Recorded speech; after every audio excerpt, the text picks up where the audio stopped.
السلام عليكم. شفت بزاف ديال الفيديوهات كيهضروا على ان المغرب باع المباريات ديالو في نصف نهائي كاس العالم، وما كاين غير حلافهم نقول ودايرين فيها محللين، واللي متبع هادو كتلقى اما كرقولي او عادو لبلادو.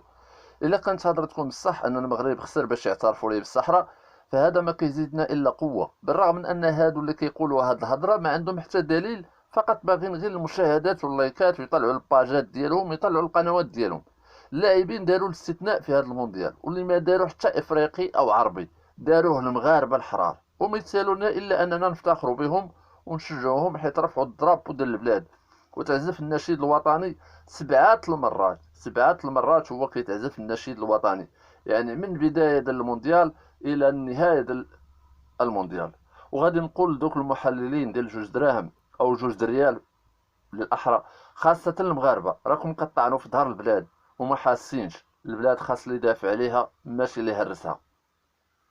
قال لك علاش حضر الرئيس الفرنسي، وعلاش زار الفيستير ديال المنتخب، وعلاش زارت وزيرة الخارجية ديال فرنسا المغرب، وعلاش امير قطر ما حضرش، وعلاش حتى تكون انت عندك يد في هذا الانجاز اللي داروا هاد الوليدات، ومن حقك تسول ويجاوبوك.